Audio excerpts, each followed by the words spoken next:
de convivialité parce que voilà, c'est aussi cela la République, c'est de vivre ensemble ces moments-là. Regardez Benyamin Netanyahou, le Premier Je ministre pense que ces israélien. services de sécurité doivent avoir des cauchemars là. Oui, qui croise Fleur Pellerin, qui essaie de se frayer un chemin, le Premier ministre israélien, afin de pouvoir monter à l'intérieur du bus.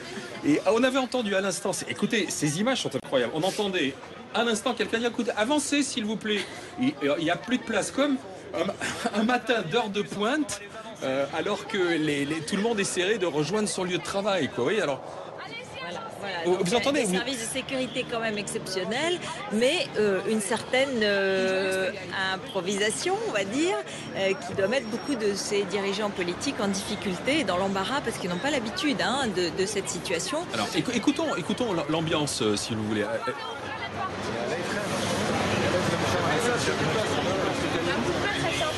Fermé, par contre, il faut qu'il avance rapidement là. On peut pas les laisser.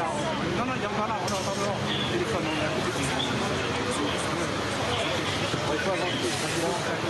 Là, c'est la maman. Il part pas, c'est Si vous arrivez maintenant sur BFM TV, l'homme que vous voyez de dos avec son téléphone portable en train d'appeler n'est ni plus ni moins que le Premier ministre israélien. C'est Benyamin Netanyahou qui a dû laisser partir le premier bus en direction de la mairie du 11e arrondissement, parce que les chefs d'État et de gouvernement vont se retrouver là-bas pour participer à la manifestation, mais le bus était complet.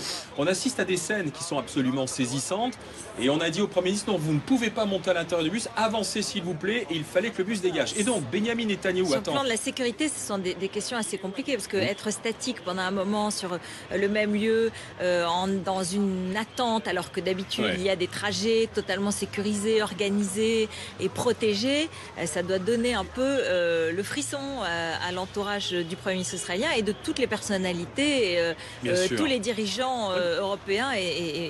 C'est vrai. Alors franchement, être aussi près du Premier ministre israélien dans un moment tel que le vit la République française aujourd'hui, c'est quasiment inédit, parce que les hommes que vous voyez à côté de lui, c'est vraiment la garde rapprochée du chef du gouvernement israélien. Et on a aperçu 2,50 m derrière, il m'a semblé, Najat Vallaud-Belkacem, qui elle aussi attend le bus, en quelque sorte, on peut dire. Et puis, à quelques mètres de là, on sait qu'il y a aussi Mahmoud Abbas, qui a lui aussi fait le déplacement et qui sera peut-être même dans le même bus que Benyamin Netanyahou. Donc, voyez-le, pour le coup, des images d'unité internationale comme on n'en a jamais vu. Alors, le bâtiment que vous voyez sur la droite est l'Élysée.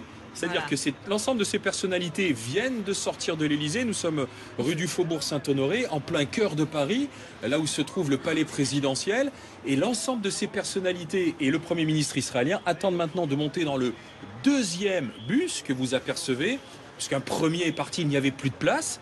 Tout ça se fait dans une espèce de cohue, alors on va dire tranquille, bien sûr, avec les services de sécurité et une voiture de police qui sera chargée d'ouvrir, bien sûr, le trajet afin que ce bus, deuxième bus qui avance, puisse s'acheminer jusqu'à la mairie du 11e. Mais j'ai l'impression que Benyamin Netanyahou a raté aussi le deuxième bus, donc il va attendre le troisième. Il a peut-être un cortège particulier pour des raisons de sécurité. Effectivement. Ah non, on aperçoit un troisième bus qui arrive. Voilà, il y a 3 bus effectivement, puisqu'il y a quand même 45 chefs d'État ou Premier ministre étrangers et 70 personnalités au total représentant d'un très grand nombre de pays européens, africains. Donc c'est un moment grave, important. Il y a évidemment des risques d'improvisation, des risques de petits désordres. Et nous voici de retour dans la cour d'honneur de l'Élysée, là, au moment où nous parlons. L'important